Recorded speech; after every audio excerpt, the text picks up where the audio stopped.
Hello बच्चों, आप सभी का स्वागत है आपके अपने चैनल पढ़ाई विद डीसी में। आज हम history chapter 3 the making of global world का रिवीजन करेंगे। बड़े ही शॉर्ट, बड़े ही फास्ट तरीके से करेंगे और सारे टॉपिक्स कवर होंगे विद इंपॉर्टेंट क्वेश्चंस। ठीक है, तो बिना समय गवाए शुरू करते हैं। The making of global world, इसका मतलब है कि दुनिया ग्लोबल कैसे बनी। ठीक है, और ग्लोबल बनना मतलब आपस में कनेक्टेड होना। ठीक है, हमने इकोनॉमिक्स क्योंकि अब पढ़ चुका है तो हमें एक वर्ड पता है जिसका मतलब है या जो है ग्लोबलाइजेशन। ग्लोबलाइजेशन ने ही ग्लोबल वर्ल्ड बनाया है। ठीक है, the making of global world is the result of globalisation. Globalisation है क्या? Interconnectedness between countries, between regions, between areas, between states, between different continents. ठीक है, जब एक दूसरे या अलग अलग एरियाज, अलग अलग कंट्रीज, अलग अलग कॉन्टिनेंट एक दूसरे से कनेक्टेड होंगे तब क्या बनेगा? ग्लोबल वर्ल्ड बन जाएगा। ऐसी दुनिया बनेगी जो ग्लोबल होगी, जो आपस में कनेक्टेड होगी। और दुनिया जुड़ती कैसे है, कनेक्ट कैसे होती है? जब एक जगह से लोग दूसरी जगह जाएंगे, जब एक जगह का सामान दूसरी जगह जाएगा, जब एक जगह का कल्चर या रिलीजन या लैंग्वेज इधर से उधर और उधर से इधर ट्रेवल करेगी। This results in globalisation. तो ग्लोबलाइजेशन क्या है? When people move from one place to another with their religion, culture, language, with their food, with their festivals, with their products, with their services. This is called globalization and this has resulted in the making of global world. यही कारण है दुनिया का global हो जाने का। तो दुनिया ग्लोबल होना शुरू कब हुई, यह क्वेश्चन बनता है। तो अगर हम हिस्ट्री में जाएं तो हमें करीब 3000 बीसी के आसपास भी इंडिया में एक सिविलाइजेशन था जो हम पहले पढ़ते थे, इंडस वैली सिविलाइजेशन या हड़प्पन सिविलाइजेशन, या एक बड़ा ही फेमस सिटी मोहनजोदारो। यहां पर हमें एविडेंसेस मिले हैं कि इंडिया जो है वेस्ट एशिया से ट्रेड किया करता था। Archaeological evidences show that in 3000 BC, in 3000 BC, there are evidences that proves that India was trading or India was involved in trading relations with West Asia. तो ये एक example है कि दुनिया उस समय भी कनेक्टेड थी। इंडिया कनेक्टेड था वेस्ट एशिया से, इंडिया कनेक्टेड था उस समय चाइना से भी। इसका मतलब ये हमें पता चल रहा है कि ग्लोबलाइजेशन कोई आज का वर्ड नहीं है। ठीक है, in ancient times too, in pre ancient times too the world was connected. इसका एक और एग्जांपल हमें मिलता है, ये सब यहां पर लिखा है मैंने। ठीक है, ग्लोबलाइजेशन, इंडस वैली का एग्जांपल्स। इसका एक और एग्जांपल मिलता है कि कॉडीज, सी शेल्स। हम पहले सी शेल्स या कॉडीज को यूज करते थे एज अ करेंसी। तो ये जो सी शेल्स है हमें चाइना में मिलते हैं, मालदीव में मिलते हैं, ईस्ट अफ्रीका में मिलते हैं, सेम सी शेल्स। इसका मतलब क्या है कि ये सारी जगह आपस में ट्रेडिंग कर रही थी, तभी तो सेम करेंसी तीनों चारों जगह मिल रही है। तो ये प्रूव कर रही है बात कि दुनिया आज ग्लोबल नहीं हुई, वर्ल्ड वाज ग्लोबल। अब उसकी स्पीड बढ़ चुकी है, दिस इज ट्रू। अब दुनिया और ज्यादा कनेक्ट हो चुकी है, ये भी सच है। पर ये क्या सिर्फ अभी हुआ है? नहीं, this was true in ancient times also. ठीक है, so in ancient times also the world was connected, the world was global. अभी जितना नहीं होगा पर ग्लोबल तो था। ठीक है, तो ये प्री मॉडर्न वर्ल्ड। और मॉडर्न वर्ल्ड क्या है? मॉडर्न वर्ल्ड मतलब अभी की बात कर रहे हैं हम। मॉडर्न वर्ल्ड मतलब टेक्नोलॉजी है, मशीन्स है, बिल्डिंग्स है, इंडस्ट्रीज है, फैक्ट्रीज है, आईटी है, एक मॉडर्न टेक्नोलॉजी की बात कर रहे हैं। तो जो प्री मॉडर्न वर्ल्ड था, एंशिएंट वर्ल्ड था, वो भी ग्लोबल था। और प्री मॉडर्न वर्ल्ड ग्लोबल था, इसको एक और बात प्रूव करती है, वो है आपका silk route. Pre modern world की ट्रेड का एग्जांपल है सिल्क रूट। ठीक है, they are good examples of pre modern trade and cultural links that connected the world till 15th century.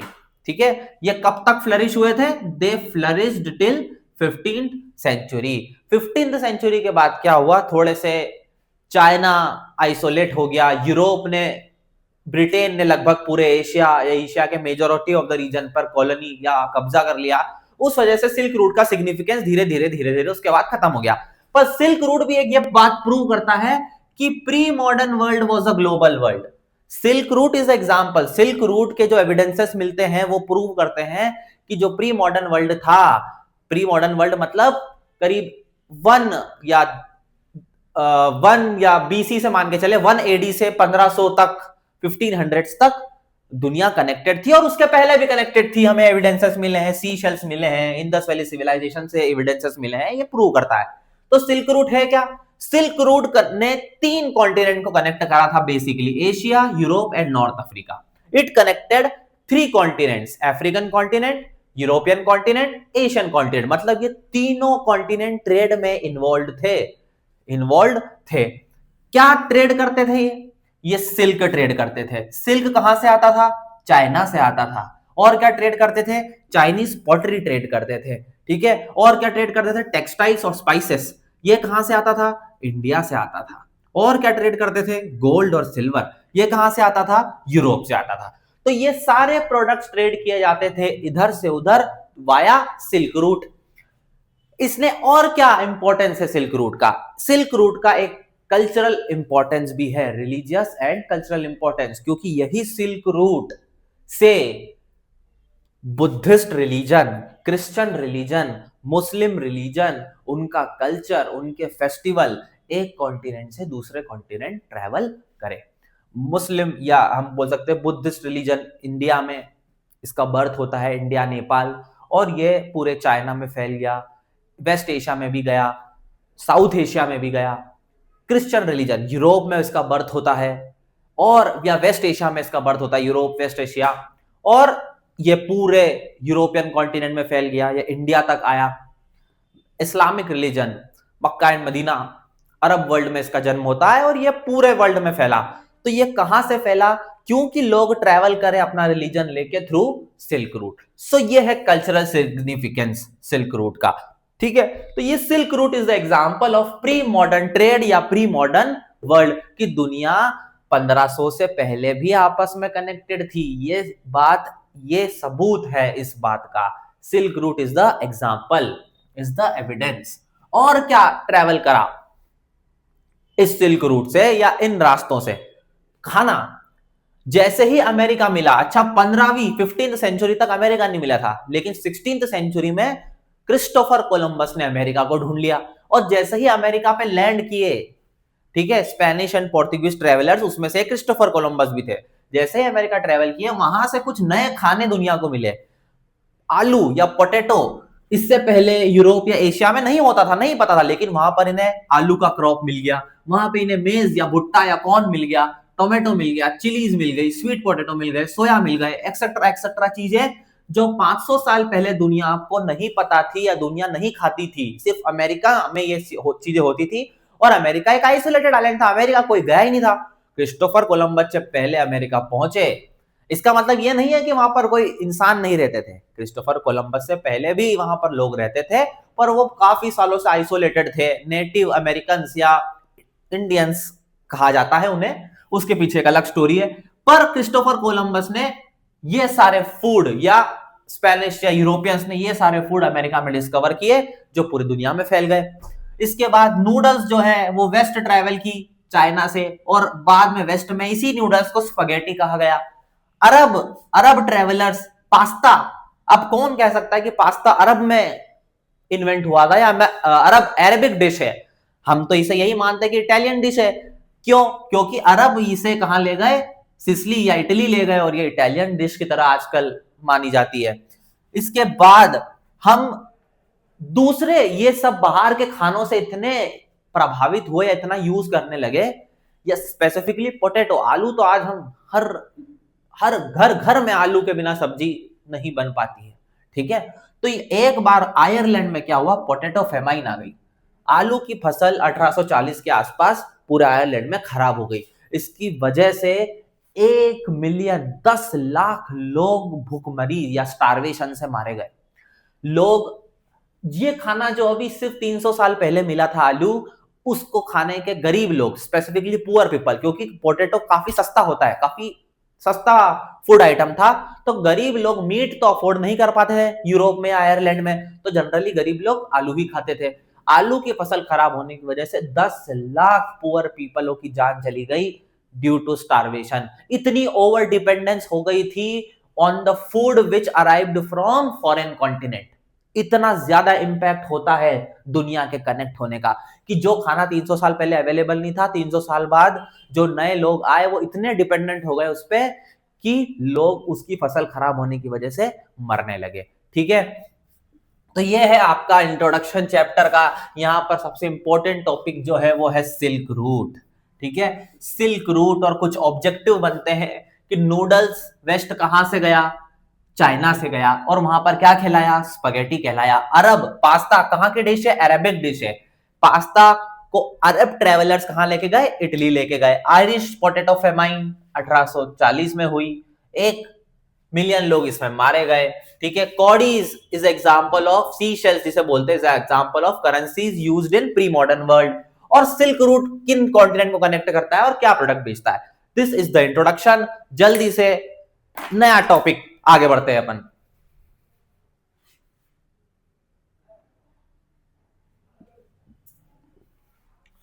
हाँ तो स्टूडेंट्स, सिल्क रूट हो गया है खत्म। तो सिल्क रूट के बाद, सिल्क रूट के खत्म होने के बाद या 15th सेंचुरी में मैंने आपको बताया कि सिल्क रूट सबसे ज्यादा फ्लरिश हुआ और 15th सेंचुरी के बाद डिक्लाइन कर गया या धीरे धीरे धीरे धीरे उसकी सिग्निफिकेंस खत्म हो गई। ऐसा क्यों हुआ, इसके पीछे क्या कारण थे, या आगे अब हम 16th 17th 18th 19th century में दुनिया कैसे ग्लोबल बनती जाएगी, इसके रीजंस हम देखेंगे। ठीक है, तो आफ्टर आफ्टर 15th सेंचुरी या 16th सेंचुरी में जो सबसे बड़ी चीज हुई जो आगे चल के पूरी दुनिया को बदल देगी, वो थी डिस्कवरी ऑफ अमेरिका। ठीक है, डिस्कवरी ऑफ अमेरिका। अमेरिका अभी तक दुनिया से आइसोलेटेड था, या दुनिया को इस कॉन्टिनेंट के बारे में या इसकी जमीन के बारे में पता ही नहीं था।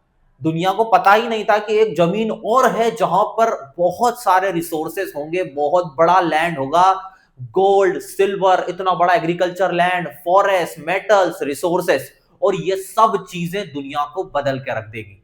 ठीक है, तो हम देखते हैं नया टॉपिक है कॉन्क्वेस्ट, डिसीज एंड ट्रेड। ठीक है, तो चैप्टर टॉपिक शुरू होता है एनसीईआरटी में, प्री मॉडर्न वर्ल्ड श्रैंक। एक क्वेश्चन भी मिलेगा एनसीईआरटी में, what are the why it is said that pre modern world shrank in 16th century, कि दुनिया सिकुड़ क्यों गई। सिकुड़ का मतलब होता है दुनिया छोटी क्यों हो गई। दुनिया छोटी इसलिए हो गई क्योंकि यूरोपियन सेलर्स को, जो यूरोप के एक्सप्लोरर्स थे, सेलर्स थे, उन्हें 2 रास्ते मिल गए। सी रूट्स मिल गए अमेरिका के लिए और एशिया के लिए। एशिया मतलब इंडिया। वास्को दी गामा अफ्रीका के कॉन्टिनेंट से नीचे से जाते हुए, केप ऑफ गुड होप से नीचे से जाते हुए इंडिया आ गए समुद्र के रास्ते। तो यूरोपियंस को इंडियन कॉन्टिनेंट का या एशिया का समुद्र के थ्रू एक रास्ता मिल गया। तो अब सिल्क रूट जो लैंड से था उसकी सिग्निफिकेंस कम हो जाएगी, क्योंकि अब लोग समुद्र के थ्रू आने लगेंगे इंडिया में ट्रेड करने के लिए। ठीक है, क्योंकि समुद्र का रास्ता सस्ता भी है और ज्यादा प्रॉब्लम्स भी नहीं है कि अलग अलग राजाओं को टैक्स भी नहीं देना है। और दूसरी चीज हुई कि पहली बार अमेरिका का जमीन दुनिया को दिखी या मिली। अमेरिका का जो रास्ता ढूंढा वो था क्रिस्टोफर कोलंबस ने। ठीक है, तो इंडिया या एशिया का रास्ता ढूंढा समुद्र का वास्को दी गामा, और अमेरिका का रास्ता ढूंढा क्रिस्टोफर कोलंबस। इसलिए कहा जाता है कि दुनिया सिकुड़ गई, क्योंकि अब दुनिया और छोटे लगने लगी, क्योंकि समुद्र के थ्रू भी रास्ते मिल गए। अब इजीली आना जाना लगा रहेगा, Europe to Asia, Asia to America, और चीजें इधर से उधर जाएंगी। ठीक है, इंडियन सब कॉन्टिनेंट, दूसरा क्वेश्चन जो यहां से बनता है वो है, Indian sub continent was bustling with trade. 15th-16th century तक हर ट्रेड जो होती थी वो इंडियन सब कॉन्टिनेंट सेंटर होता था, क्योंकि आपको यूरोप से एशिया या चाइना, ईस्ट एशिया तक जाना है तो इंडिया सेंटर में है। ठीक है, और इंडिया इंडियन ओशन में सबसे बड़े बाउंड्री भी लगता है, तो इंडिया होते हुए लोगों को जाना पड़ता था। और अगर चाइना से यूरोप जाना है तो भी इंडिया होते हुए ही जाना है। तो इंडिया सेंटर था इन ट्रेड का। सारे products, minerals, goods, silk, cotton, ये सब इंडिया होते हुए ही जाते थे। तो इंडिया सबका सेंटर था, और India was one of the richest country. उस समय की रिचेस्ट कंट्री थी इंडिया और China, two of the richest countries of the world up till 18th century. China and India richest थे, रिचेस्ट कंट्रीज। कब तक? 18th सेंचुरी तक। ठीक है, 18th सेंचुरी तक।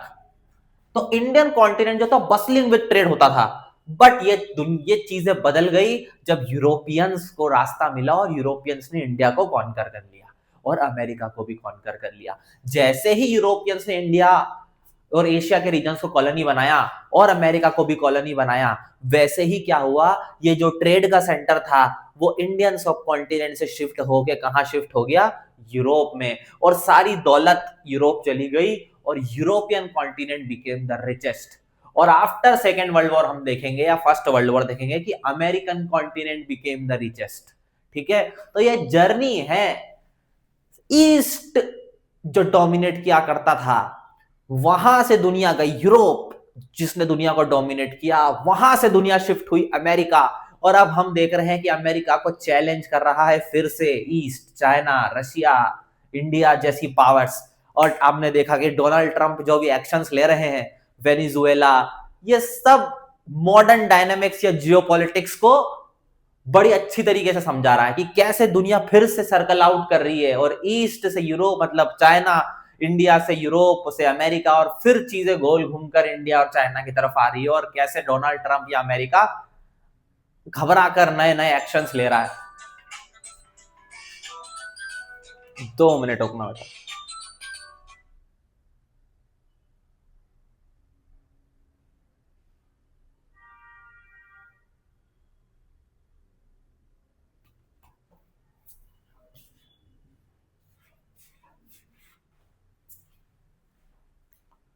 हाँ, तो कैसे हमने देखा कि दुनिया की पावर शिफ्ट हुई फ्रॉम एशिया टू यूरोप। ठीक है, नेक्स्ट टॉपिक है कि कॉन्क्वेस्ट कैसे हुआ, आखिर अमेरिका को ढूंढने के बाद कैसे उस पर कब्जा किया गया।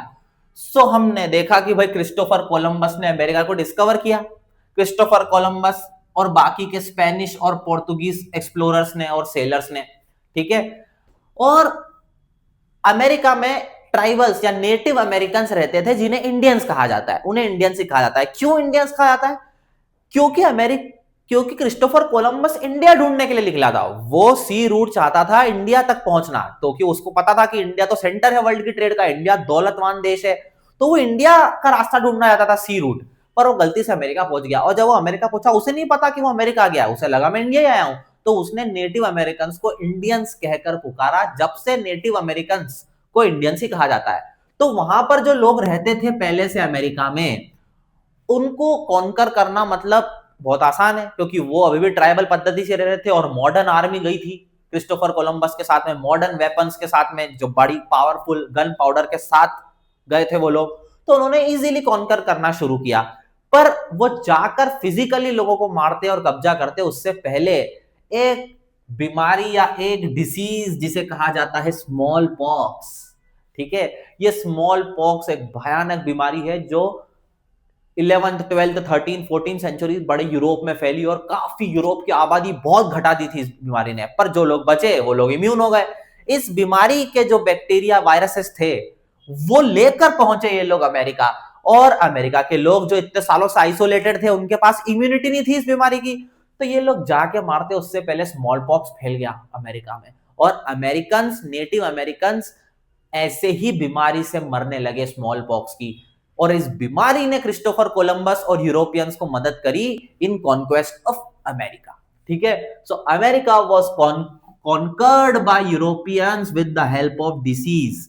इसलिए कहा जाता है कि सिल्क रूट से डिसीजेस भी ट्रांसफर होते थे। ये स्मॉल पॉक्स तो सी के रूट ट्रांसफर हुआ, पर ऐसे बहुत सारे डिसीजेस थे जो सी रूट से उस समय ट्रांसफर हुए।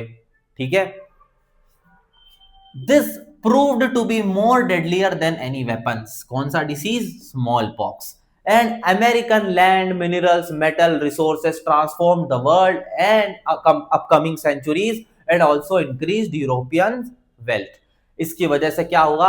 अमेरिका की जमीन, मिनरल्स और मेटल्स ने दुनिया को ट्रांसफॉर्म कर दिया अमेरिका के कब्जे के बाद, और इसने यूरोप की वेल्थ भी बढ़ा दी। यूरोप ने ढेर सारा पैसा, ढेर सारे मिनरल्स, ढेर सारा एग्रीकल्चर प्रोडक्ट, ढेर सारी जमीन पे अमेरिका की कब्जा किया और पूरी दुनिया को कॉलोनाइज कर दिया। पूरी दुनिया, एशिया पे कब्जा कर लिया अमेरिका की वेल्थ की मदद से।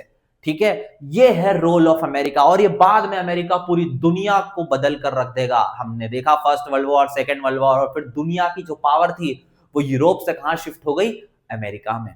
इसका एक एग्जाम्पल है जो बुक में मिलेगा आपको, एल डोराडो। एल डोराडो एक फेबल्ड सिटी, लोग वहां के एक चर्चित कहानी चलती है कि एल डोराडो नाम का एक शहर था साउथ अमेरिका में, ठीक है, एक गोल्ड की सिटी थी। जैसे श्रीलंका रावण की लंका को कहा जाता था, वैसे अमेरिका, साउथ अमेरिका में भी एक स्टोरी चलती थी। उसको ढूंढने के लिए काफी यूरोपियन एक्सप्लोरर गए कि कभी उन्हें वो शहर मिल जाए जो सोने से बना है, तो उनके जीवन भी सफल हो जाए। पर आज तक ऐसा कोई शहर मिला नहीं, जैसे कि रावण की लंका भी आजकल फिजिकली तो नहीं मिली, ठीक है।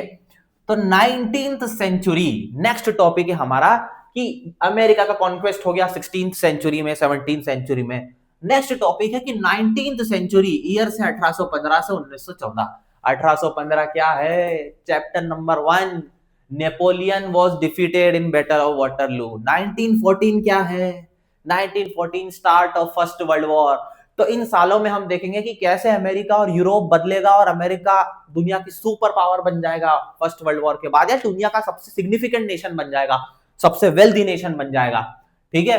तो बहुत सारे इकोनॉमिक, पॉलिटिकल, सोशल और कल्चरल, टेक्नोलॉजिकल फैक्टर्स रहे जो आपस में मिले। टेक्नोलॉजी भी आई, इकोनॉमी, अमेरिका से पैसा भी आया, पॉलिटिकल भी चेंज हो रहा है। अपन ने देखा फ्रेंच रिवॉल्यूशन, लोग डेमोक्रेसी की डिमांड कर रहे हैं। सोशली भी लोग चेंज हो रहे हैं। सोशली क्यों चेंज हो रहे हैं, क्योंकि रिलीजन इधर से उधर जा रहे हैं, कल्चर इधर से उधर जा रहे हैं, क्योंकि लोग इधर से उधर जा रहे हैं, ठीक है। और कल्चर भी चेंज हो रहा है, लैंग्वेज भी इधर से उधर, इंटरमिंगलिंग ऑफ लैंग्वेज, इंग्लिश लोग सीख रहे हैं, स्पेनिश, फ्रेंच, सब इधर से उधर, सब इंटरमिंगलिंग हो रहा है, क्योंकि ग्लोबल वर्ल्ड बनने की प्रोसेस चालू हो गई है इन 19th century.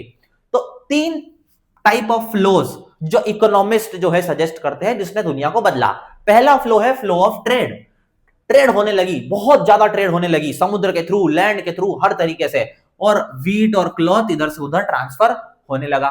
Flow of labour, लोग इधर से उधर काम करने जाने लगे, माइग्रेट करने लगे काम की तलाश में, बेटर जीवन की तलाश में, इनकम की तलाश में, फ्लो ऑफ लेबर। थर्ड है फ्लो ऑफ कैपिटल, बड़े बड़े बिजनेसमैन, इन्वेस्टर्स और बैंकर्स ने अपना पैसा दूसरे कॉन्टिनेंट में खर्च किया, दूसरी कंट्रीज में खर्च किया, और इन 3 फ्लो की वजह से ट्रेड, प्रोडक्ट इधर से उधर गए, लेबर, लोग इधर से उधर गए, और पैसा इधर से उधर गया, कैपिटल इधर से उधर गया, और इसने ग्लोबल वर्ल्ड बनाने में मदद करी। तो एक क्वेश्चन आता है, what are the 3 types of flows, flow of trade, flow of labour, flow of capital. कब हुआ ये, इन 19th सेंचुरी, ठीक है। तो नेक्स्ट टॉपिक होगा आपका इन्हीं के बारे में, इन्हीं फ्लोज को डिटेल में पढ़ेंगे, flow of trade, flow of labour, flow of capital. इनके एक एक एग्जांपल हम देखेंगे डिटेल में, और चैप्टर में आगे बढ़ेंगे। चलो, तो हम एक एक करके तीनों फ्लो देखने वाले हैं। पहला है flow of trade. Flow of trade में प्रोडक्ट ट्रांसफर होते हैं पूरी दुनिया भर में, उसे हमें बड़ी अच्छा एक एग्जांपल लेके समझाया गया है, वो है कॉर्न का। कॉर्न, मेज, भुट्टा, जो एक प्रकार का ग्रेन है, ठीक है। इसे भेजा जाता था पूरी दुनिया में, या इंडिया या एशिया या दूसरी कंट्री इसे भेजती थी ब्रिटेन के अंदर, ठीक है। ब्रिटेन के अंदर बाकी की कंट्री से, स्पेसिफिकली इंडिया से कॉर्न अमेरिका से आता था, इंडिया से आता था, बाकी दूसरी की कंट्री से भी कॉर्न को इंपोर्ट किया जाता था ब्रिटेन के अंदर। तो ये क्या है, फ्लो ऑफ ट्रेड है, क्योंकि एक प्रोडक्ट ट्रांसफर हो रहा है, ट्रेड हो रहा है। तो ब्रिटेन ने क्या करा, कॉर्न लॉ को एग्जीक्यूट कर दिया, इंप्लीमेंट कर दिया। कॉर्न लॉ क्या बोलता है, क्योंकि क्या हुआ, ब्रिटेन के जो लैंड ओनर्स थे वो प्रेशर बनाने लगे कि अगर बाहर की कंट्री से कॉर्न इंपोर्ट होगा, फूड इंपोर्ट होगा ब्रिटेन के अंदर, जो कि बहुत सस्ता है लोकल फूड से, तो इंग्लैंड के जो फार्मर्स है या इंग्लैंड में जो खाना उगाते हैं वो तो कोई खरीदेगा ही नहीं, क्योंकि वो तो महंगा है। तो उन्होंने गवर्नमेंट पे प्रेशर बनाया क्या, कि आप कॉर्न लॉ लगा दो, और ब्रिटेन में बाहर की कंट्री से जो फूड आता है या कॉर्न आता है उसे रोक दो। यही है corn law. Due to the pressure of land owners, Britain restricted the import of corn inside the country, this are called corn laws. Simple, ठीक है। बाहर से आने वाले खाने पर ब्रिटेन ने रेस्ट्रिक्शन लगा दिए, यही क्या है, कॉर्न लॉ है। इसका इंपैक्ट क्या निकला, इसका इंपैक्ट सिंपल होगा कि फूड प्राइसेस ब्रिटेन के अंदर बढ़ जाएंगे, ठीक है, क्योंकि सस्ता खाना आ रहा था बाहर से, और वो तो आना बंद हो गया। ब्रिटेन का लोकल फूड लोग यूज करेंगे जो कि बहुत महंगा है, और उसकी वजह से फूड प्राइसेस बढ़ गए, क्योंकि ब्रिटेन की पॉपुलेशन 18-19 सेंचुरी में क्या हो रही है, बढ़ती जा रही है, फूड की डिमांड बढ़ती जा रही है, और सस्ता खाना आना बंद हो गया, तो फूड के प्राइसेस और बढ़ेंगे। तो इसका इंपैक्ट ही हुआ कॉर्न लॉ का इंपैक्ट, कॉर्न लॉ एग्जीक्यूट होने का इंपैक्ट ये हुआ कि वहां पर फूड प्राइसेस बढ़ गए, और फूड प्राइसेस इतने बढ़ गए कि वहां के लोगों ने और इंडस्ट्रियलिस्ट ने, ठीक है, लोगों ने और किसने, इंडस्ट्रियलिस्ट ने, लोगों ने भी प्रेशर बनाया, और वहां के जो फैक्ट्री के मालिक थे उन्होंने भी प्रेशर बनाया, क्योंकि फैक्ट्री में तो रॉ मटेरियल चाहिए, ग्रेन चाहिए, तभी तो उसको मैन्युफैक्चर करेंगे। तो अगर रॉ मटेरियल या फूड प्रोडक्ट महंगा हो जाएगा तो इंडस्ट्री का भी नुकसान होगा, और लोगों का तो नुकसान हर केस में होता है, महंगाई होती है तो लोगों ने और इंडस्ट्रियलिस्ट ने प्रेशर बनाया, और गवर्नमेंट ने क्या करा, इन कॉर्न लॉ को स्क्रैप कर दिया। स्क्रैप करना मतलब एबॉलिश करना, बंद कर दिया, बैन लगा दिया, हटा दिए कॉर्न लॉ, ठीक है। तो अब इस बैन को हटाने की वजह से और इंपैक्ट हुए, ठीक है, एक का फायदा करने के लिए लगाए थे, उसकी वजह से प्राइसेस बढ़ गए, तो कुछ लोगों का फायदा कराने के लिए उसे हटा दिया, उसकी वजह से एक बड़ा इंपैक्ट देखने को मिला, ठीक है। ये इंपैक्ट होता था फ्लो ऑफ ट्रेड का, इतनी ज्यादा दुनिया कनेक्ट हो गई थी कि कोई भी चीज चालू करने या बंद करने पर बड़ा इंपैक्ट होता था। आज भी दुनिया में देखो, आज तो दुनिया इतनी कनेक्टेड है कि अगर कुछ भी थोड़ी सी चीज बाहर से आना बंद हो जाए तो दूसरी कंट्री के दूसरे कोने पर लोगों को दिक्कत होने लग जाती है, ठीक है। तो कॉर्न लॉ के स्क्रैप होने का क्या इंपैक्ट हुआ, इंपैक्ट ऑफ स्क्रैपिंग और abolishment of corn laws. Cheap food import resulted in large uncultivated land, loss of livelihood in Britain। क्या हुआ कि सस्ता खाना बाहर से आने लगा क्योंकि कॉर्न लॉ को हटा दिया, तो ब्रिटेन के फार्मर्स ने लार्ज स्केल लैंड को अनकल्टिवेटेड ही छोड़ दिया, क्योंकि वो समझ गए खेती करके कोई मतलब तो है नहीं, हमारा खाना बिकेगा ही नहीं। तो लार्ज अनकल्टिवेटेड लैंड हो गया, ब्रिटेन के फार्मर्स ने खेती करना बंद कर दी, और वो घर छोड़ के अमेरिका दूसरी जमीन जाने लगे, और वहां पर अपने लैंड को ऑक्यूपाई करने लगे। उस क्या हुआ, food prices decreased, food prices कम हो गए। क्यों कम हो गए, क्योंकि ब्रिटेन में कंजप्शन बढ़ गया, कंजप्शन बढ़ा, फूड प्राइसेस डिक्रीज हो गए, क्योंकि सस्ता खाना आ रहा है। अब 19th-18th सेंचुरी में ब्रिटेन की पॉपुलेशन बढ़ी, ब्रिटेन में इंडस्ट्रियलाइजेशन भी हो गया। इस समय हमने इंडस्ट्री वाला चैप्टर पढ़ चुके हैं, इंडस्ट्रियलाइजेशन हो गया, लंदन में पहली फैक्ट्री डली, both grew which resulted in increase demand of food. Britain में डिमांड और बढ़ गई क्योंकि ब्रिटेन की पॉपुलेशन भी बढ़ी, इंडस्ट्रियलाइजेशन भी हुआ, तो लोगों के पास में इनकम भी बढ़ गई, इंडस्ट्री लगने की वजह से लोगों ने और पैसा कमाया तो और डिमांड करी। सो अमेरिका, ऑस्ट्रेलिया और रशिया में भी क्या हुआ, जमीन खाली करी गई कल्टीवेशन करने के लिए, क्योंकि ब्रिटेन से इतनी डिमांड आ रही है कि Asia, Russia, eastern Europe, America, Australia सब लोग खेती कर रहे हैं, सब जगह जमीन खाली करी जा रही है कि खेती करो और सामान कहां भेजो, यूरोप के अंदर, क्योंकि यूरोप के अंदर डिमांड ही डिमांड है, माल, पैसा, प्रोडक्ट यहां पर बिकेगा। और पांचवा इंपैक्ट हुआ इंडिया पे, कॉर्न लॉस के स्क्रैप होने का। What was the impact on India of the abolishment और scrapping of corn laws. India में क्या बनाई गई, canal colonies. What are canal colonies? In India, Britishers transformed semi-arid regions like West Punjab by developing irrigation system so that they can grow more wheat and cotton to fulfill European demand। Britain ने क्या करा कि India के semi arid region जैसे Punjab, Gujarat, western Punjab, western Gujarat में क्या करा, irrigation system develop करे, क्योंकि यहां पर एरिड रीजन है, यहां पर खेती उतनी होती नहीं है, तो यहां पर कोई खेती करता नहीं था क्योंकि पानी नहीं है।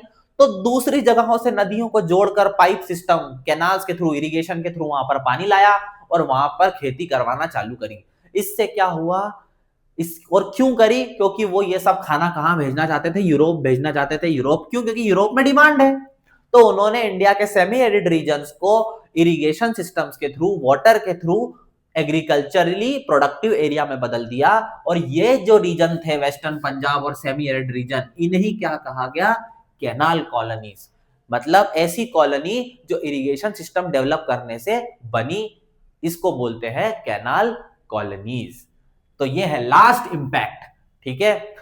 नेक्स्ट टॉपिक होगा हमारा फ्लो ऑफ लेबर।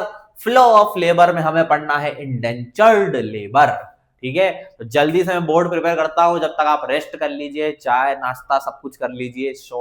वैसे तो छोटा ही वीडियो होगा, एक डेढ़ घंटे में करीब खत्म हो जाएगा चैप्टर, 1.5-2 घंटे में, पर रेस्ट कर लीजिए, रिवाइज कर लीजिए टॉपिक, स्क्रीनशॉट ले लीजिए, एक बार रीड कर लीजिए, आपके पास जो एनसीईआरटी हो, कोई भी पब्लिशर की बुक हो, नोट्स हो, पढ़े, रिवाइज करें, समझा मैंने दिया है, पढ़ते रहे जब तक मैं बोर्ड प्रिपेयर करता हूं। सो नेक्स्ट है अपना flow of labour. Flow of labour को एक्सप्लेन किया है इंडेंचर्ड लेबर के साथ में। हम सभी जानते हैं कि 1848 में स्लेवरी को एबॉलिश कर दिया गया, मतलब गुलामी, स्लेवरी। 9th क्लास में हमने देखा था slavery was abolished in 1848, finally abolished. So कुछ नया सिस्टम तो लाना पड़ेगा जिससे कि लेबर्स इजीली काम पे जा सके, या बड़े लोग छोटे लोगों को कैसे लेबरर्स, कैसे वर्कर्स लेकर आएंगे, क्योंकि एक नया पुराना सिस्टम था स्लेवरी का, उसे एबॉलिश कर दिया गया। तो एक नया सिस्टम डेवलप हुआ जिसे कहा गया इंडेंचर्ड लेबर। तो ये है क्या? ये स्लेवरी जैसा ही है, ठीक है, कोई ज्यादा परिवर्तन नहीं आया वर्कर्स की कंडीशंस में, बस नाम बदल दिया गया, आप ये बोल सकते हो। Indentured labour was a bonded labour under contract to work for an employer for a specific amount of time. तो पहले क्या हो जाते थे, वो गुलाम बन जाते थे जीवन भर के लिए, उनकी डिसेंडेंट्स भी गुलाम बन जाते थे। अब क्या हुआ, कॉन्ट्रैक्चुअल लेबर है।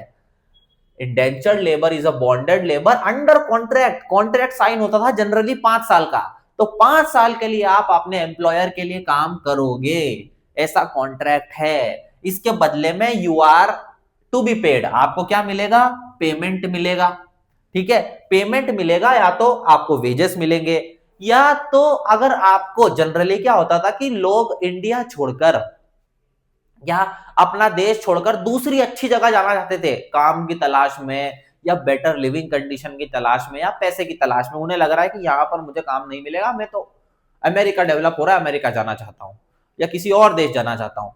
लेकिन उनके पास पैसा नहीं है कि वो सी के रास्ते शिप अफोर्ड कर सके, शिप से ट्रेवल अफोर्ड कर सके।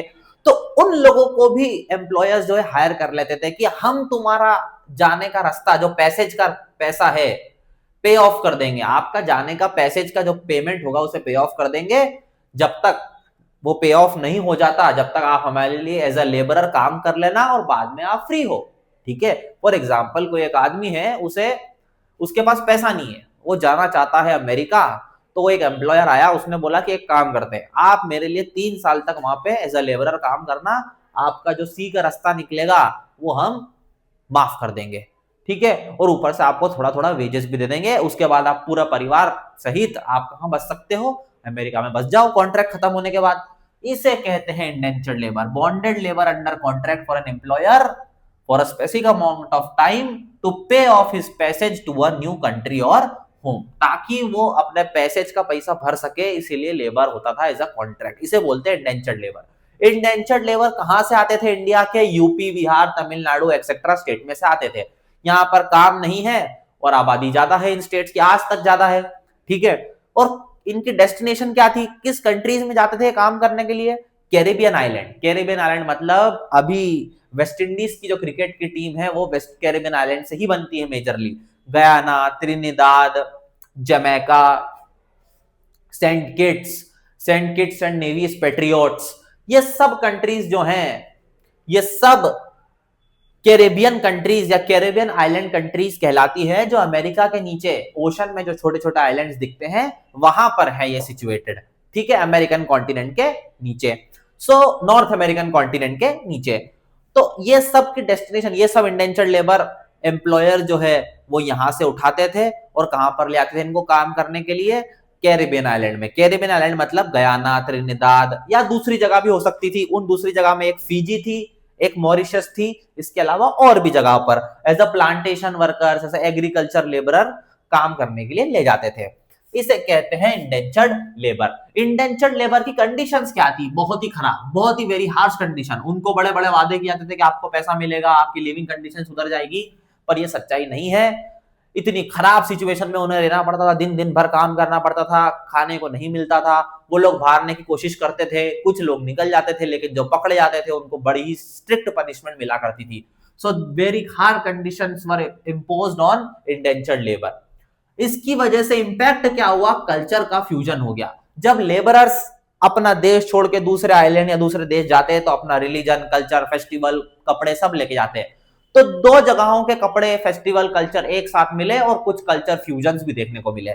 ठीक है। और हम बोल सकते हैं क्या कि 19th century indentured was considered as a new system of slavery. ये स्टेटमेंट ऑब्जेक्टिव में भी आता है और एज अ डायरेक्ट क्वेश्चन भी आ जाता है, ठीक है। डायरेक्ट क्वेश्चन तो अभी तक बहुत सारे बनते हैं, सिल्क रूट, अमेरिका का conquest, flow, types of flows, ढेर सारे।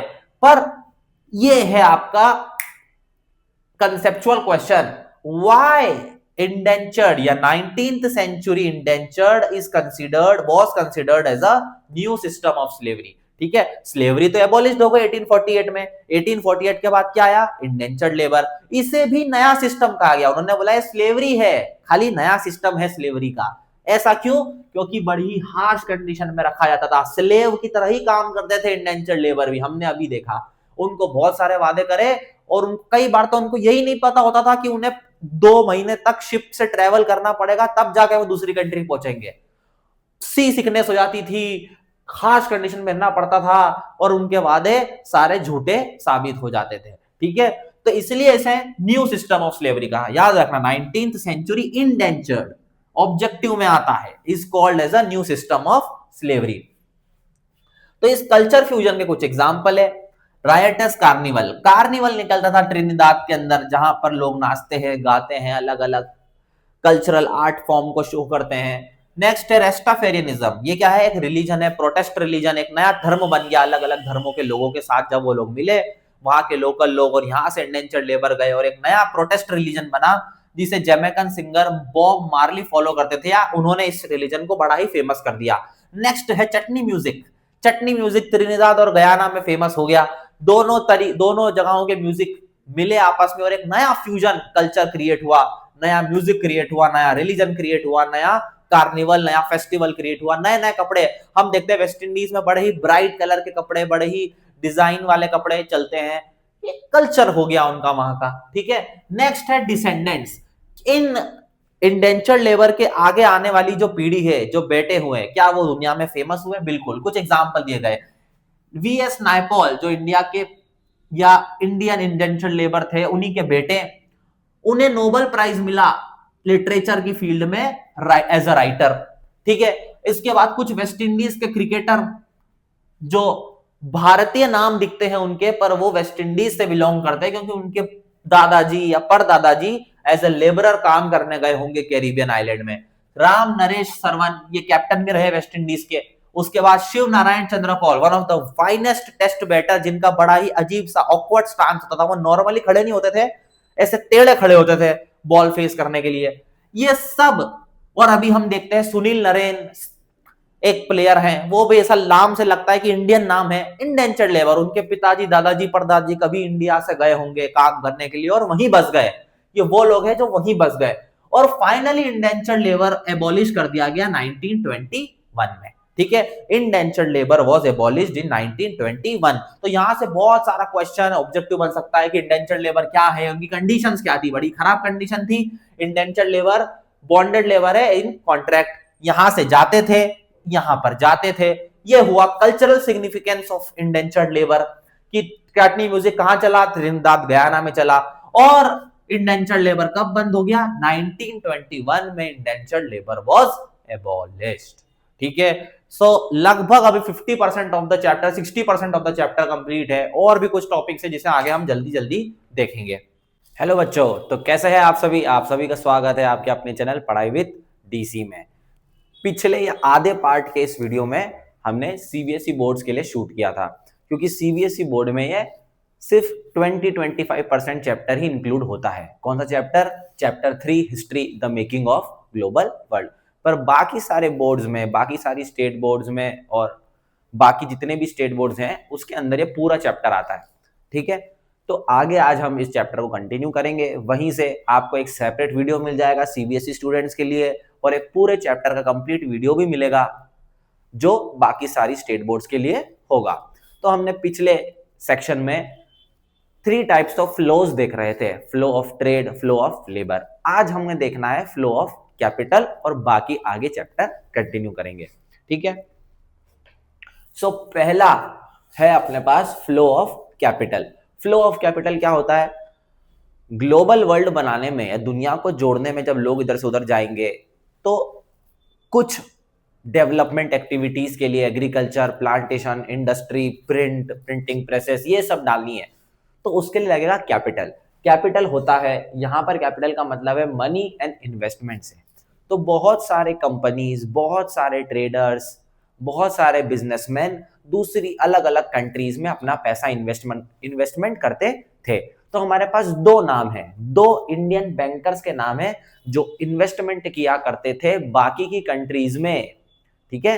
तो दो नाम है, नटुकोटी चेटियार्स एंड शिकारापुरी श्रॉफ्स। इन्होंने कई आसपास की एशियन कंट्रीज में और दूसरे कॉन्टिनेंट्स में इवन इन्वेस्टमेंट करा to open up the plantation, to open up agriculture land and even to open up different factories, ठीक है। तो दो बैंकर्स का नाम ऑब्जेक्टिव पर्पस के लिए ज्यादा इंपॉर्टेंट होगा, नटुकोटी चेटियार एंड शिकारापुरी श्रॉफ्स, ठीक है। बड़ा ही यूनिक नाम है दोनों का, एक दो बार आप पढ़ेंगे तो ऐसा ही याद हो जाती है। यूनिक चीजें गड़बड़ होती है जब कॉमन नाम आता है, कंफ्यूजन। ये नाम इतना यूनिक है कि ऐसा ही याद रहेगा, शिकारीपुरी श्रॉफ और नटुकोटी चेटियार्स।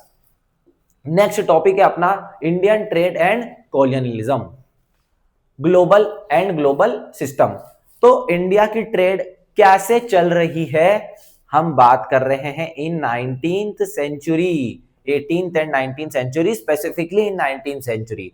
19th सेंचुरी में अब हम क्योंकि इंडस्ट्री वाला चैप्टर पढ़ चुके हैं, इंडस्ट्रियलाइजेशन, तो हमने देखा था कि प्रॉब्लम ऑफ वीवर्स बढ़ गई थी 19th सेंचुरी में। क्यों बढ़ गई थी? क्योंकि मैनचेस्टर से आ गया था प्रोडक्ट, मैनचेस्टर कपड़ा इंडिया में बिकने लगा और वो काफी सस्ता था और इसलिए वीवर्स की प्रॉब्लम 19th सेंचुरी में बढ़ गई थी। वही आंसर है सेम, ठीक है। क्या हुआ? 19th सेंचुरी में हाई टैरिफ्स लगा दिए गए इंपोर्ट पे। टैरिफ्स क्या होते हैं?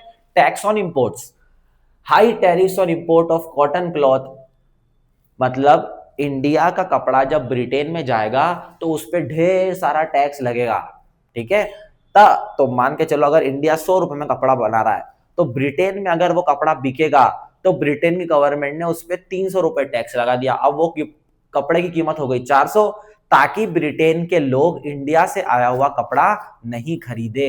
इसलिए ताकि ब्रिटेन के लोग किसका कपड़ा खरीदे? उन्हीं के लोकल वीवर्स और कंपनीज और मशीन में बना कपड़ा खरीदे। इसकी वजह से उन्होंने क्या करा? इंडियन कपड़े पे टैक्स लगा दिया। दूसरा, इंडिया का इस समय रॉ मटेरियल का एक्सपोर्ट बढ़ गया, क्योंकि ब्रिटेन क्या कर रहा था? इंडिया से कपड़ा नहीं ले रहा था, कपड़े पे उसने लगाया टैक्स। इंडिया से वो ले रहा था raw cotton, raw agriculture product, जिसे वो खुद फैक्ट्री और इंडस्ट्री में मैन्युफैक्चर करता था और बाकी हाई प्राइजेस में पूरी दुनिया भर में बेचता था। तो इंडिया से एक्सपोर्ट किसका बढ़ा? रॉ मटेरियल का। एक्सपोर्ट किसका घटा? कॉटन क्लॉथ का, कॉटन क्लॉथ का। इसके अलावा इस समय 19th सेंचुरी में इंडिया इंडिगो भेजता था, एक्सपोर्ट करता था ब्रिटेन को, क्योंकि इंडिगो की जरूरत होता है कपड़े पे रंग चढ़ाने के लिए, और ब्रिटेन में टेक्सटाइल इंडस्ट्री बढ़ रही है 19th सेंचुरी 18th सेंचुरी में, तो कपड़े पे रंग चढ़ाने के लिए क्या चाहिए उन्हें? इंडिगो चाहिए। इसके अलावा इंडिया ओपियम बेच रहा है। इंडिया किसको बेच रहा है? चाइना को। चाइना को इंडिया ओपियम भी बेच रहा है। तो ये है इंडिया का trade, Indian trade in 19th century. Import of cotton cloth in Britain, या एक्सपोर्ट, हाई टैरिफ्स लग गए इंपोर्ट पे, उस वजह से एक्सपोर्ट कॉटन क्लॉथ का घट गया। इसके बाद एक्सपोर्ट ऑफ रॉ मटेरियल बढ़ गया और इंडिगो और ओपियम एक्सपोर्ट होने लगा। और क्या हुआ? ये जो ब्रिटिशर्स ने ओपियम बेचकर जो पैसा कमाया, इंडिया का ओपियम ब्रिटिशर्स लेते थे और चाइना में बेच देते थे, उससे जो पैसा आता था वो उसको यूज किया करते थे वो चाइना में दूसरे प्रोडक्ट खरीदने के लिए या दूसरे बिजनेस को बैलेंस आउट करने के लिए, ठीक है। तो ये है Indian trade and colonialism. Next है आपका trade relation between India and Britain. Simple सा क्वेश्चन है, अगर आ जाता है कि what were the trade relations between India and Britain during 19th century, तो बहुत ही आसान है। ब्रिटिश एक्सपोर्ट्स इन इंडिया बड़े थे और इंडियन एक्सपोर्ट्स इन ब्रिटेन कम थे। सिंपल, ब्रिटेन इंडिया में ज्यादा सामान बेचता था और भेजता था, और इंडिया ब्रिटेन में कम सामान बेचता था और भेजता था। ऐसा क्यों? क्योंकि इंडियन प्रोडक्ट्स पे उन्होंने टैरिफ्स लगा दिए थे। सिंपल, ठीक है। उन्होंने क्या करा था? इंडियन प्रोडक्ट्स पर टैरिफ्स लगा दिए थे कि इंडिया का प्रोडक्ट ब्रिटेन में ताकि नहीं बिक पाए, हम टैक्स लगा देंगे, ताकि इतना महंगा हो जाएगा इंडिया का प्रोडक्ट कि ब्रिटेन के लोग उसे खरीदेंगे ही नहीं। और जब मैनचेस्टर का प्रोडक्ट इंडिया आया तो वो इतना सस्ता था क्योंकि मशीन में बनता था, लार्ज क्वांटिटी में बनता था तो काफी सस्ता होता था। इस वजह से क्या हुआ, 19th सेंचुरी में ब्रिटेन से जो एक्सपोर्ट इंडिया में आता था वो ज्यादा होता था और इंडिया का एक्सपोर्ट जो ब्रिटेन जाता था वो कम होता था। इसकी वजह से एक ट्रेड सरप्लस क्रिएट हो गया। ट्रेड सरप्लस मतलब समझते हो, अब हम ज्योग्राफी भी पढ़ चुके हैं, मतलब बैलेंस ऑफ ट्रेड होती है एक चीज। अगर एक्सपोर्ट ज्यादा हो, मतलब अगर ब्रिटेन के एक्सपोर्ट ज्यादा है और इंडिया के एक्सपोर्ट कम है, मतलब पैसा कौन ज्यादा कमाएगा, ब्रिटेन कमाएगा, क्योंकि वो ज्यादा सामान बेचेगा एक्सपोर्ट करके और इंडिया कम बेचेगा। तो इस पैसे को, इस ट्रेड से, इंडिया की जो ट्रेड से ब्रिटेन पैसा कमाता था उसको वो यूज करता था कहां पर, क्वेश्चन याद रखना, how was trade surplus from India used by Britishers, this was used to manage trade deficit with other countries. मतलब इंडिया की ट्रेड से ब्रिटिशर्स ने क्या कमाया, प्रॉफिट कमाया। ट्रेड सरप्लस को आप सिंपल भाषा में बोल लो प्रॉफिट, ठीक है। जो प्रॉफिट कमाया उसने उस प्रॉफिट को दूसरी कंट्री के साथ जो डेफिसिट या घाटा उठाया उसके साथ में बैलेंस आउट कर लिया, ठीक। उसके बाद क्या करा, इस सरप्लस को उसने यूज करा ब्रिटिश ऑफिसर्स की सैलरी देने के लिए, कर्जे पे इंटरेस्ट देने के लिए, ब्रिटिश ऑफिसर्स की पेंशन देने के लिए। और ब्रिटिश ऑफिसर्स कुछ रेमिटेंसेस जो होते थे वो ब्रिटेन में भी तो भेजते थे अपने परिवार और घरों को, तो ये पैसा वो अपने घरों परिवारों में भी भेज देते थे, सैलरी भी ले लेते थे, इसमें पेंशन भी ले लेते थे और इंटरेस्ट भी भर देते थे कर्जे का। और क्या करते थे, दूसरे कंट्री के साथ में जो घाटा हो रहा है ब्रिटेन को उसे भी मैनेज कर लेते थे। तो सोचो इंडियन ट्रेड से ब्रिटिशर्स कितना पैसा कमा रहे होंगे, ये ट्रेड सरप्लस की वैल्यू कितनी रही होगी, ठीक है। इसलिए बोला जाता है इन भारत को कि सोने की चिड़िया था जिसे लूट लिया गया 1000 साल के अंदर। नेक्स्ट टॉपिक है अपना Indian inter war economy. War की शुरुआत होगी 1914, मतलब फर्स्ट वर्ल्ड वॉर से। फर्स्ट वर्ल्ड वॉर दो पावर्स के बीच में हुई, एलाइड और सेंट्रल। एलाइड की कंट्रीज है ब्रिटेन, फ्रांस, रशिया और बाद में यूएसए भी ज्वाइन कर लेता है इनकी तरफ से। सेंट्रल पावर से जर्मनी, मैंने शॉर्ट में लिखा है जी, जर्मनी। दूसरी है Austria Hungary, Habsburg empire, Austria और हंगरी, ए और एच। और तीसरी है ऑटोमन टर्की। इसमें से एलाइड पावर्स ये वॉर जीतती है। हमें फर्स्ट वर्ल्ड वॉर डिटेल में नहीं पढ़ना है, हम पढ़ चुके हैं पहले 9th क्लास में। एलाइड पावर जीतती है, ब्रिटेन, फ्रांस और रशिया जीतते हैं यूएसए की मदद से।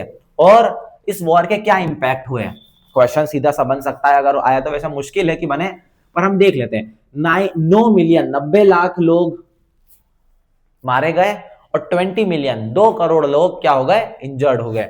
इसके बाद ब्रिटेन के हाउस होल्ड इनकम डिक्लाइन कर गई। ऐसा क्यों, हाउस होल्ड इनकम डिक्लाइन क्यों करी, क्योंकि भाई ब्रिटेन के सारे सोल्जर्स वॉर में मर गए, तो अब घर में कमाने वाला आदमी, जो यंग जवान आदमी जो कमाने आता था वो तो मर गया, तो इसकी वजह से हाउस होल्ड इनकम क्या हो गई, ब्रिटेन के लोगों की कम हो गई।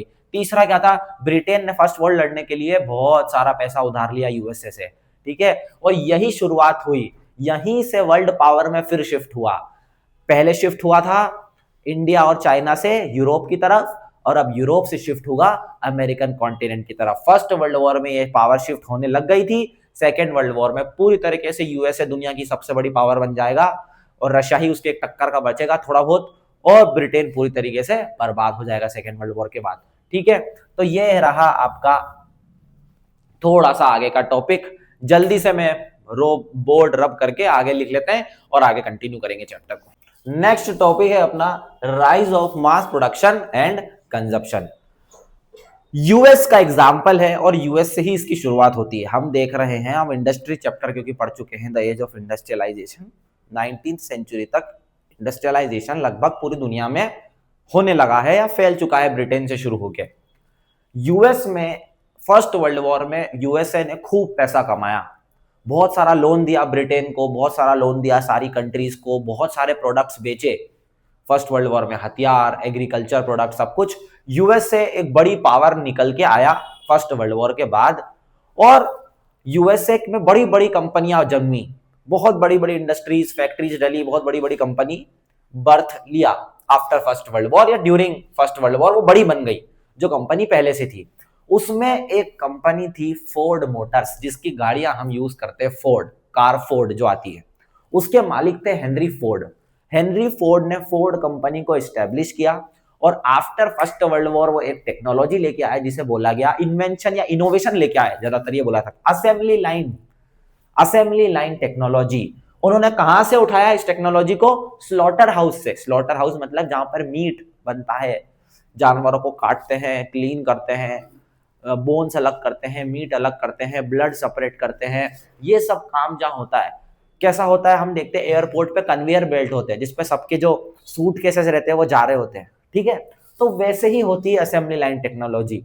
एक के बाद एक अलग अलग अलग अलग कार के कंपोनेंट्स आते हैं, आप उसको असेंबल करते जाते हो, जल्दी जल्दी उठा के अलग अलग वर्कर्स कन्वेयर बेल्ट पे, और तुरंत मोनोटोनस काम होता है। जैसे हम फैक्ट्रीज में देखते हैं कि वर्कर्स खड़े रहते हैं और कन्वेयर बेल्ट चालू होता है, आप जो भी खराब पेन होता है उसको हटाते आते हो हटाते आते हो हटाते आते हो एक सिंगल लेन में, वैसे ही आप पैक करते आते हो। पैकेजिंग के जितने काम होते हैं कन्वेयर बेल्ट टेक्नोलॉजी, उसका फायदा ये होता है कि इसमें वर्कर्स जो है वो टाइम पास नहीं कर सकते, ठीक है? सिंपल है, टाइम वेस्ट नहीं कर सकते क्योंकि कन्वेयर बेल्ट आगे निकल जाएगा, आपका काम रह जाएगा और आप पकड़े जाओगे, क्योंकि वो सेम लय सेम स्पीड में चलना चाहिए। आप वर्कर्स को काम करना पड़ता है कन्वेयर बेल्ट की स्पीड से, ठीक है? इस टेक्नोलॉजी की मदद से, the use of assembly line technology ने क्या करा? हर 3 मिनट में एक कार बनना चालू हो गई हेनरी फोर्ड की फैक्ट्री में। इसे बोला गया मास मैन्युफैक्चर्ड, और पहली फर्स्ट मास मैन्युफैक्चर्ड कार का नाम रखा गया Ford T model car. T की तरह दिखती थी,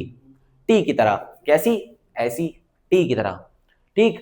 तो first mass produced car Ford T model, Ford Motors के मालिक Henry Ford, USA, rise of mass consumption and production. और भी सारी चीजों का मास प्रोडक्शन होने लगा, refrigerator, radio, washing machine, gramophone, etcetera etcetera etcetera, ठीक है? मास प्रोडक्शन मतलब क्या? मास प्रोडक्शन अगर होगा तो कीमतें नीचे चली जाएगी, खरीदने वाले कम हैं, चीजें एक साथ बन रही है तो सस्ती मिलेगी, इसकी वजह से लोग ढेर सारा पैसा खर्च करने लगे यूएस में। और एक नया सिस्टम भी आया, system of hire and purchase, मतलब ईएमआई का कंसेप्ट। ईएमआई जो चलता है यहां पर उसको देखने को मिलता है ग्लोबल स्केल पे पहली बार।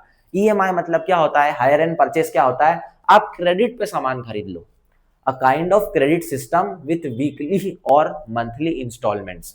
कैसा क्रेडिट सिस्टम है जिसमें आपको मंथली या वीकली इंस्टॉलमेंट देनी है, आप अभी सामान लेके चले जाओ और किस्तों में पैसा भरते रहना, जैसे ईएमआई में होता है। Is a system of hire, इसे बोला जाता है system of hire and purchase. इसका नतीजा क्या निकला, रिजल्ट क्या निकला मास प्रोडक्शन का? यूएसए की इकोनॉमी बढ़ गई, क्योंकि यूएसए बहुत सारा बेच रहे थे, सामान बना रहे थे, इंडस्ट्री कमा रही थी, लोग खर्च कर रहे थे, इकोनॉमी बढ़िया चल रही थी, चीजें सस्ती भी हो रही थी, लोगों की इनकम बढ़ी, क्योंकि बहुत सारे लोगों को क्या मिला? एम्प्लॉयमेंट मिला।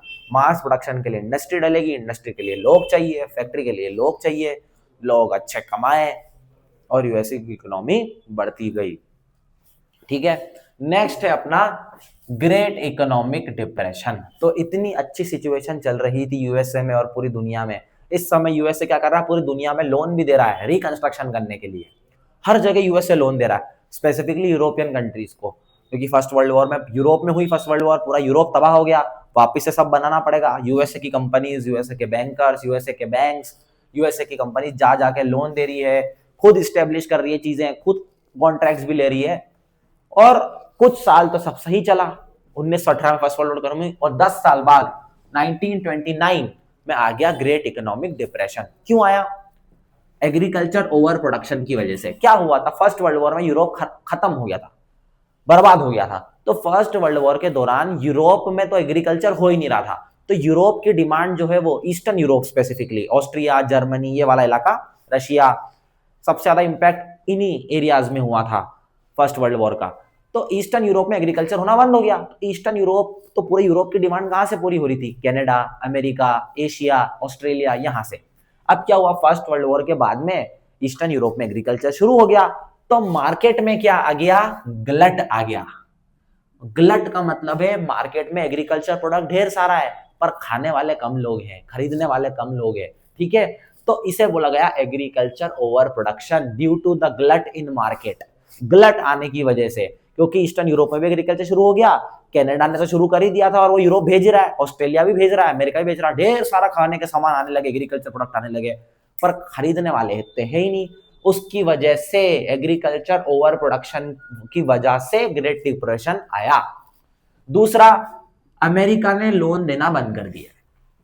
अमेरिका में सब कुछ अच्छा चला, mass consumption, mass production, hire purchase का सिस्टम, लोग उधार पे सामान लेने लगे। लेकिन दिक्कत क्या हुई, लोगों ने उधार पे सामान तो लिया पर किस्त टाइम पर भरी नहीं, और यूएसए के बैंक धीरे धीरे घाटे में जाने लगे। यूएसए के लिए भी नया नया है। फिर धीरे धीरे कोलेटरल्स का सिस्टम आएगा, बैंक्स अपनी पॉलिसीज रूल्स स्ट्रिक्ट करेंगे, ऐसे लोगों को लोन नहीं देंगे जो शायद चुका नहीं पाए, क्रेडिट स्कोर चेक किया जाता है आजकल। तो धीरे धीरे गलती करके सीखे हैं। तो नया नया क्रेडिट सिस्टम था यूएसए के लिए, नया नया बैंक था, बैंक घाटे में भी गए। और दूसरा कि एग्रीकल्चर ओवर प्रोडक्शन की वजह से चीजों के प्राइस इतने नीचे गिर गए और किसान की इनकम खत्म हो गई। चीजों के टाइम प्राइस नीचे गिरेंगे एग्रीकल्चर प्रोडक्ट के, तो किसान क्या कमाएगा, उस वजह उसका इंपैक्ट यूएस में भी हुआ। लोगों ने एकदम से पैसा खर्च करना बंद कर दिया और यूएसए क्या करने लगा, लोग पैसा सेव करने लगे। इसकी वजह से यूएसए ने क्या करा, लोन देना बंद कर दिया। यूएसए पूरे यूरोप को लोन दे रहा था कि चलो रिकंस्ट्रक्शन करो, ग्रेट डिप्रेशन से बाहर आओ। जर्मनी को लोन दे रहा था, डॉस प्लान क्लास 9th में देखते हैं हम।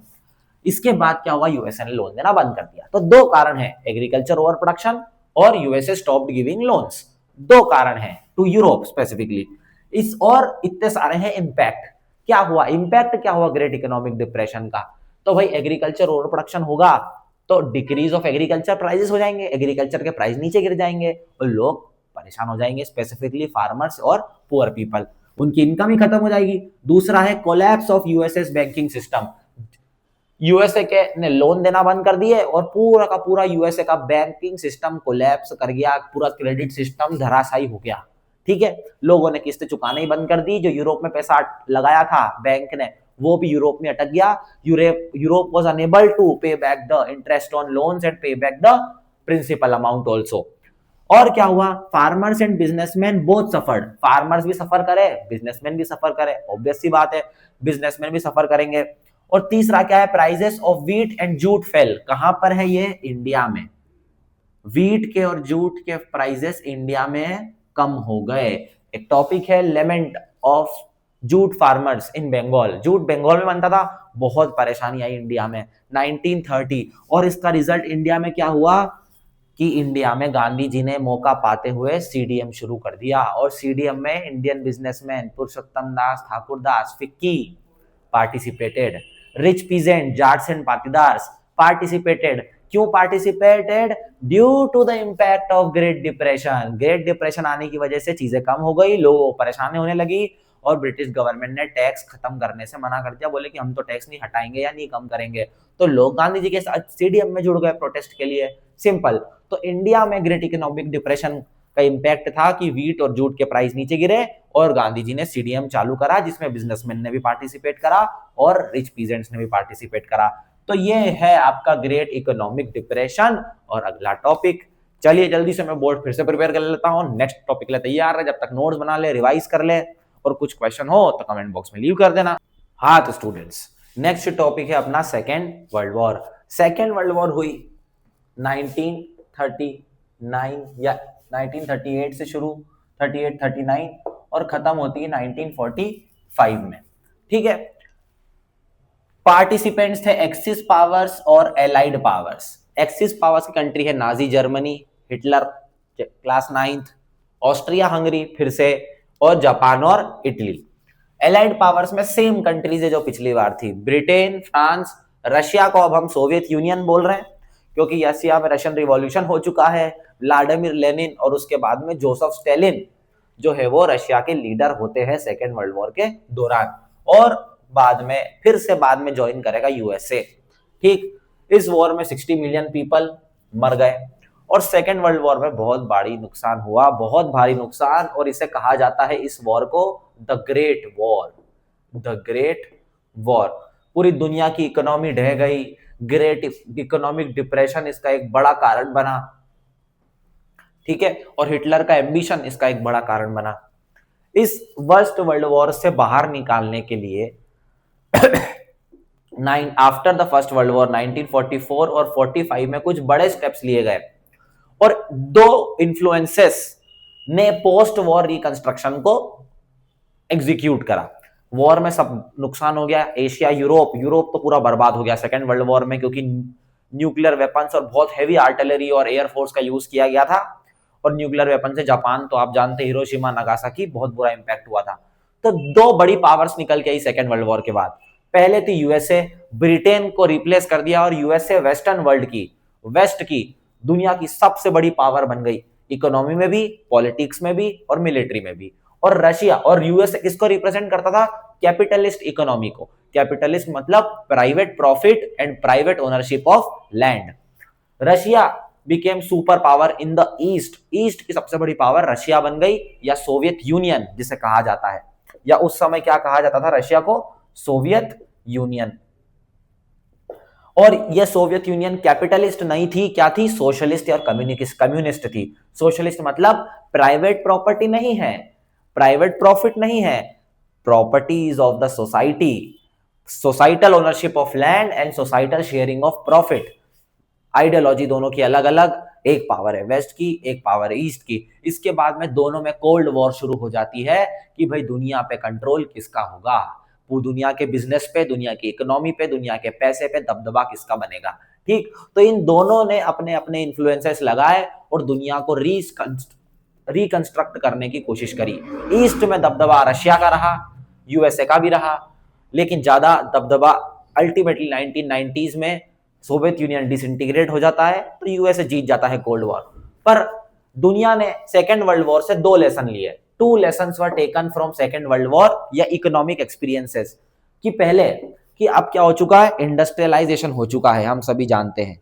इंडस्ट्रियलाइजेशन या इंडस्ट्रियल सोसाइटी अगर होगी तो मास प्रोडक्शन तो होगा, क्योंकि मशीन होगी, मशीन में सामान बनेगा तो जल्दी बनेगा, सस्ता बनेगा और लार्ज स्केल में बनेगा। ठीक है, वरना इंडस्ट्री को आप मैनेज नहीं कर सकते।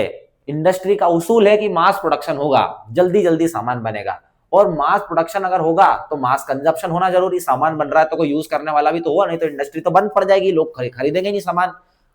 तो मास कंजप्शन जरूरी है। मास कंजप्शन के लिए लोगों के पास में स्टेबल इनकम हो अच्छी लोगों की, तभी तो कंजप्ट करेंगे, तभी तो प्रोडक्शन का फायदा है। और अगर इनकम स्टेबल करनी है तो देना पड़ेगा फुल एम्प्लॉयमेंट, नौकरियां क्रिएट करनी पड़ेगी। पहला लेसन फुल एम्प्लॉयमेंट। 2 की लेसन में से पहला लेसन है, इतने पूरे झमेले का दोनों वर्ल्ड वॉर में से एक चीज सीखी लोगों ने, लेसन्स लर्न, कि फुल एम्प्लॉयमेंट देना जरूरी है।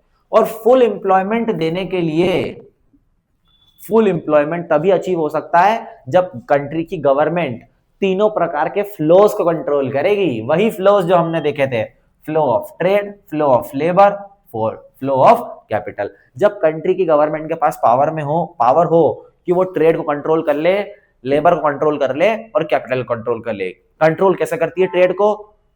टैक्सेस लगा के, टैरिफ लगा के। जब जरूरत होती है लोकल प्रोड्यूसर्स को प्रोटेक्ट करने की तो टैक्सेस बढ़ा दो, और जब कंपटीशन बढ़ाना चाहते हो तो टैक्सेस कम कर दो। वैसे ही लेबर पे कंट्रोल, लेबर लॉस के, और कैपिटल पे कंट्रोल बाय आरबीआई और अलग अलग फाइनेंशियल इंस्टीट्यूशन।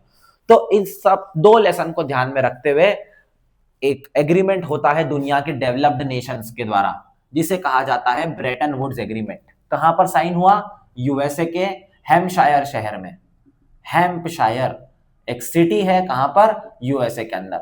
यूएसए के अंदर दुनिया की सब सारी बड़ी पावर्स के लीडर्स मिले, बैठे और 1944 में एक एग्रीमेंट साइन किया। ठीक है, और दुनिया को मिले 2 जुड़वा। ठीक है, 2 जुड़वा बच्चे हुए दुनिया को, इन्हें कहा जाता है ब्रेटन वुड ट्विंस। पहला था आईएमएफ, इंटरनेशनल मॉनिटरी फंड, और दूसरा था आईबीआरडी, जिसे आज कहा जाता है world bank, international bank of rural development. ठीक है, वर्ल्ड बैंक। इसके बाद में क्या हुआ? इस आईएमएफ ने क्या करा? 2 तरीके के एक्सचेंज रेट निकाले। अब क्या होता था कि दुनिया की करेंसी आपस में, नेशनल करेंसीज एक्सचेंज होगी, तो अब क्योंकि यूएसए दुनिया की बड़ी पावर बन गया तो यूएसए की करेंसी डॉलर को फिक्स कर दिया 35 आउंसेस ऑफ गोल्ड के बराबर, कि डॉलर को नापेंगे गोल्ड में और दुनिया की बाकी रेस्ट करेंसीज को नापेंगे डॉलर के कंपैरिजन में। मतलब क्या है? हम शेयर मार्केट देखते हैं कि भाई आज $1 80 रुपए हो गया, अभी हमने देखा था कि 90 रुपए के पार चला गया है। तो डॉलर ही वो करेंसी क्यों यूज होती है? क्योंकि आईएमएफ या सेकेंड वर्ल्ड वॉर के बाद में दुनिया की सबसे बड़ी पावर थी यूएसए, दुनिया की सबसे स्ट्रॉन्ग करेंसी थी यूएसए, दुनिया की सबसे अमीर कंट्री थी यूएसए, तो उसके कंट्रोल में थी चीजें। तो उसने अपनी करेंसी को गोल्ड से फिक्स किया और दुनिया की सारी करेंसीज को अपनी करेंसी से फिक्स किया। तो दुनिया में इंटरनेशनल ट्रेड, इंटरनेशनल व्यापार जो होता है वो किसमें होता है? डॉलर में होता है, डॉलर में, ठीक है। और ये रेट कैसा था? फिक्स था, फिक्स एक्सचेंज रेट। इसे क्या कहते हैं? Exchange rates. कि करेंसी का एक्सचेंज रेट क्या है? किसका एक्सचेंज रेट होता है? करेंसी का, कि किसी देश की करेंसी की वैल्यू कितनी है इन कंपैरिजन टू डॉलर्स। तो पहले दुनिया में 1945-47 से काम करना चालू करता है ब्रेटन वुड्स एग्रीमेंट ऑफ 1947 में फिक्स्ड एक्सचेंज रेट होता है। मतलब उन्होंने तय कर लिया कि भैया $1 जो होगा वो 10 रुपए के बराबर होगा। तो मतलब चाहे इंडिया कितनी भी तरक्की कर ले, चाहे इंडिया की करेंसी की वैल्यू कितनी भी बढ़ जाए, इंडिया यूएस से भी अमीर हो जाए, पर क्या होगा कि $1 10 रुपए के बराबर ही होगा, क्योंकि आईएमएफ ने क्या करा? फिक्स्ड एक्सचेंज रेट एक बार फिक्स कर दिया। पर धीरे धीरे धीरे धीरे क्या हुआ? यूएसए की करेंसी की वैल्यू नीचे जाती गई in comparison to gold. USA की करेंसी किसके कंपैरिजन में अपन नाप रहे हैं? गोल्ड के कंपैरिजन में। तो गोल्ड से जब पैमाना लगाया तो यूएस की करेंसी चली गई नीचे। तो आईएमएफ को अपनी पॉलिसी चेंज करनी पड़ी और वो लेके आए फ्लोटिंग एक्सचेंज रेट। फ्लोटिंग मतलब रोज, हर समय, हर सेकेंड, हर दिन करेंसी की वैल्यू होगी change, depending on the production and consumption, depending on the supply and demand. Economy के दो कंसेप्ट होते हैं, सप्लाई और डिमांड। जिस करेंसी की ज्यादा वैल्यू होगी, जिस करेंसी की ज्यादा ट्रेड होगी, जो कंट्री ज्यादा कमाएगी उसकी वैल्यू बढ़ती जाएगी, और वैल्यू फिक्स नहीं होगी, फ्लेक्सिबल होगी। तो आज जब हम शेयर मार्केट देखते हैं तो हम देखते हैं कि भाई रुपया ऊपर चढ़ा, फिर नीचे उतरा, फिर ऊपर गया, फिर नीचे हुआ। ऐसा क्यों हो रहा है? क्योंकि इंडिया की कंट्री कभी जीडीपी बढ़ती है, कभी घटती है, कभी इंटरनेशनल ट्रेड बढ़ता है, कभी घटता है, कभी कहीं वॉर हो जाती है तो घाटा हो जाता है, कभी फायदा हो जाता है। तो इसे बोलते हैं फ्लोटिंग एक्सचेंज रेट, ठीक है। तो ये था ब्रेटन वुड्स एग्रीमेंट। पर ये ब्रेटन वुड एग्रीमेंट हमने देखा पूरी तरीके से यूएसए कंट्रोल में, यूएसए की करेंसी डॉलर से होगी, यूएसए ही सब डिसीजन लेगा। This Bretton Woods twins were controlled by western powers. कौन कंट्रोल करता था इसे? Western power, specifically USA. तो ये है ना, सिर्फ और सिर्फ ज्यादातर लोन या ज्यादातर बेनिफिट किसके लिए कर रहा था? वेस्टर्न कंट्रीज के लिए कर रहा था, या डेवलप्ड कंट्रीज के लिए कर रहा था, जैसे फ्रांस, ब्रिटेन, उनकी मदद कर रहा था। बाकी की जो डेवलपिंग कंट्रीज थी, जैसे इंडिया, जैसे मलेशिया, जैसे चाइना, ठीक है, इन सब कंट्री का फायदा नहीं हो रहा था। तो इन कंट्रीज ने 1960s में एक अपनी ही ग्रुप बना लिया जो आपस में लोन देते थे और काम करते थे। ग्रुप ऑफ 77 इसे कहा गया, ग्रुप ऑफ 77, और शॉर्ट में इसे कहते हैं G77 कंट्रीज। क्योंकि जब ये बना 1960s में तो इसमें 77 कंट्रीज थी, आज इसमें 130 से भी ज्यादा कंट्रीज है, ठीक है।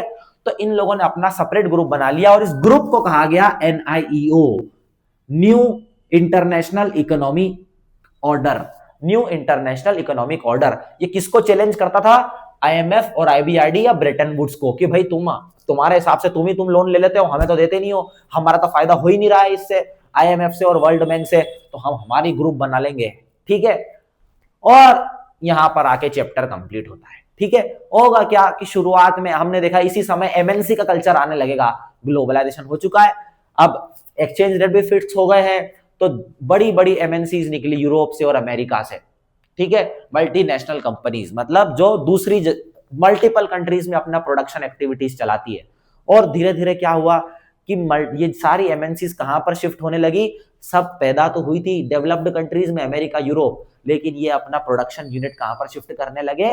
G77 कंट्रीज में, डेवलपिंग कंट्रीज में। इंडिया में फैक्ट्री खोलो, चाइना में फैक्ट्री खोलो, क्यों खोलो? क्योंकि वहां पर लेबर सस्ता है। जितना सस्ता लेबर होगा, जितने सस्ते रिसोर्सेस होंगे, उतना ज्यादा प्रॉफिट होगा। इसलिए दुनिया में एक शिफ्ट देखने को मिला, जो शिफ्ट अभी तक चलता है। हम देखते हैं कि चाइना में दुनिया का सारी फैक्ट्री, सारा सामान सस्ते में मिलता है। इंडिया में आजकल वो चीज होने लगी है। मलेशिया, इंडोनेशिया, ये सब कंट्रीज मैन्युफैक्चर करती है सस्ता, क्योंकि यहाँ पर लेबर सस्ता, और एमएनसीज अपनी फैक्ट्री यहीं डालती है ताकि उनका ज्यादा प्रॉफिट हो, ठीक है।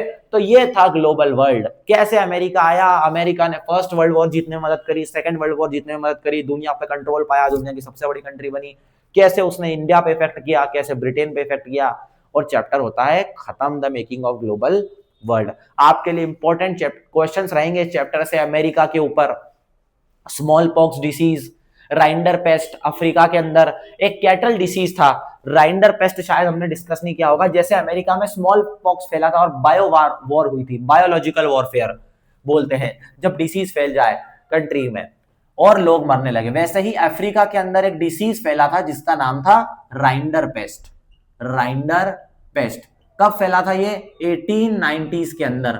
और ये क्या था? एक कैटल डिसीज था, मवेशियों की बीमारी थी ये, जो अफ्रीका में फैलती है, ठीक है। और ये मदद करती है यूरोपियंस को अफ्रीका पे कब्जा करने के लिए, ठीक है। राइंडर paste spread in Africa in 1890s, which was a cattle disease or cattle plague which helped Europeans to capture the African continent। और अफ्रीका पे कब्जा कैसे करा? अफ्रीका मैप पे सारी European, Spain, France, Britishers etcetera सब साथ में बैठते हैं और अमेरिका को आपस में बांट लेते हैं। और ऐसा बांटते हैं कि अमेरिका का मैप आप देखोगे तो ऐसे सीधी सीधी लाइन दिखेगी, क्योंकि उन्होंने लाइन वो है स्केल से खींची है। इतनी पावरफुल हो गया था यूरोप 19th सेंचुरी में, ठीक है। तो चैप्टर है खत्म। इसके इंपॉर्टेंट टॉपिक अभी बता रहा था, silk route, rinderpest, corn law, canal colonies, great economic depression, exchange rates, mass production. यहां से एमसीक्यू और क्वेश्चंस आने के चांसेस हो गए। इंडेंचर्ड लेबर क्या होता है, सिल्क रूट क्या होता है, कैनाल कॉलोनीज क्या है, कॉर्न लॉ क्या है, एक्सचेंज रेट क्या है, ग्रेट इकोनॉमिक डिप्रेशन और ब्रेटन वुड्स एग्रीमेंट। इस चैप्टर के कुछ इंपॉर्टेंट टॉपिक रहेंगे। प्रिपेयर करें, पढ़ते रहें, बढ़ते रहें। नेक्स्ट वीडियो नेक्स्ट चैप्टर का आपके सामने जल्दी आएगा। जब तक बने रहिए और लाइक शेयर और सब्सक्राइब कीजिए पढ़ाई विद टीसी को।